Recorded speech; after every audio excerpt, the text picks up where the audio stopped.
Hello, ഞങ്ങളിന്ന് 2-3 രീതിയിൽ വിത്ത് മുളപ്പിക്കാനുള്ള ശ്രമമാണ്. ഞാനിപ്പോൾ ഇത് നമ്മൾ തൈയൊക്കെ മേടിക്കുന്ന പോട്ടറയാണ്. ഇത് ഒയാസിസ് ക്യൂബാണ്. ഇതിനകത്ത് ഞാൻ ലെറ്റൂസാണ് നടന്നത്. അതിൽ ഞാൻ മുളക് ഒരു 3-4 ടൈപ്പ് മുളക് കിട്ടിയിട്ടുണ്ട്. അത് ഇട്ട് നോക്കാൻ നോക്കിയിട്ടാണ്.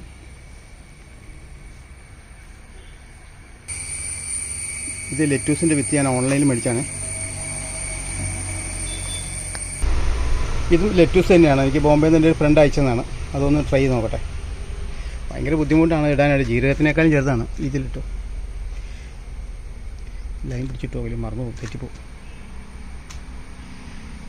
ഭയങ്കര ബുദ്ധിമുട്ടാണ് നടാൻ. എങ്ങനെ ആൾക്കാർ ഇതൊക്കെ ചെയ്തെടുക്കണോ എനിക്കറിയാൻ പാടില്ല. ഇത് റെഡ് ക്യാപ്സിക്കമിൻ്റെ വിത്താണെന്ന് ഞാൻ വിചാരിക്കുന്നത്. നോക്കട്ടെ, എങ്ങനെയാണെന്ന് അറിയാൻ പാടില്ല. ഇത് മുളച്ച് വരുമ്പോൾ പറയാം എന്താണെന്നുള്ളത്.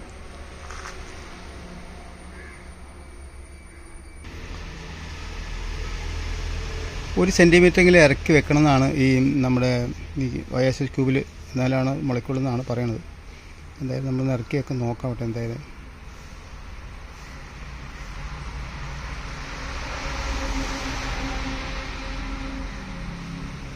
അതിന് തുമ്പത്തിരിപ്പുണ്ട്.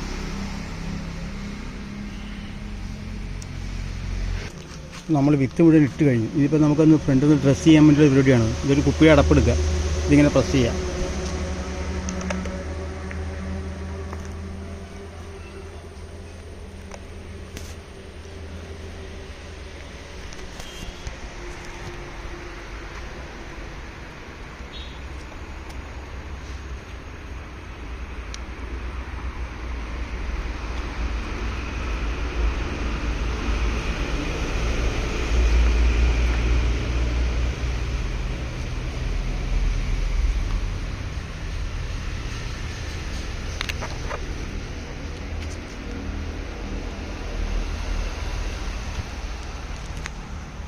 അപ്പോൾ നമ്മൾ വിത്തെല്ലാം ഇട്ട് കഴിഞ്ഞിട്ടുണ്ട്.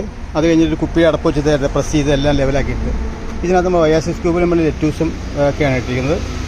അപ്പോൾ 2 ടൈപ്പ് ലെറ്റൂസ് ഇട്ടിട്ടുണ്ട്. ഒന്ന് ബോംബെയിൽ നിന്ന് കൊണ്ടുവന്ന വിത്താണ്, പിന്നെ ഞാൻ ഓൺലൈനിൽ മേടിച്ചാണ്. അപ്പോൾ 2 വിത്ത് ഇട്ടിട്ടുണ്ട്. ഇനിയിപ്പോൾ ഞാൻ എന്താ ചെയ്യണമെന്ന് വെച്ചാൽ ഈ ട്രൈയിലേക്ക് കുറച്ച് വെള്ളം ഒഴിക്കുന്നത് കേട്ടോ. ഇതിൻ്റെ അടിയിൽ ഇതിൽ വെള്ളം ഒഴിച്ചിടും, നിറച്ച് വെള്ളം ഒഴിച്ചിടും. നിറച്ചല്ല, ഒരു ചെറിയ അതിൻ്റെ അടിയിലൊരു ഈർപ്പം കിട്ടാം. ഇതിൻ്റെ അടിയിലൊക്കെ ഹോൾസ് ഉണ്ടല്ലോ, അപ്പോൾ അതിൽ നമുക്കൊരു ഈർപ്പം കിട്ടാൻ വേണ്ടി നമ്മളത് വെള്ളം ഒഴിച്ചിട്ടിട്ടുണ്ട്. ഓക്കെ, ഇനിയുണ്ട് ഇതുപോലെ പേപ്പർ വെച്ചിട്ട് നമ്മൾ ഫുള്ളായിട്ടും നിറച്ച് വെള്ളം ഒഴിച്ച് റെഡിയാക്കിയിട്ട് നമ്മൾ സീൽ ചെയ്ത് വെച്ചു. കാരണം ഇത് ഹ്യൂമിഡിറ്റി നഷ്ടപ്പെട്ട് വരിക്കാൻ വേണ്ടിയാണ്.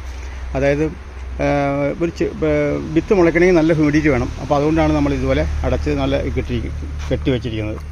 അപ്പോൾ ഇനി ഇതിൻ്റെ മുള വന്നതിന് ശേഷം വേണം നമുക്ക് ഇതിൻ്റെ പേപ്പർ മാറ്റാനായിട്ട്. അതുവരെ നമുക്ക് അധികം വെയിലൊന്നും ഇല്ലാത്തൊരു മേശയുടെ എവിടെയെങ്കിലും വെച്ച് സൂക്ഷിക്കാം. ഓക്കെ, അതിന് ശേഷം 2 ദിവസം കഴിയുമ്പോഴത്തേക്ക് ഇതിൻ്റെ ഒരു അപ്ഡേഷൻ വീഡിയോ ഞാൻ ഇട്ടേക്കാം. Thank you.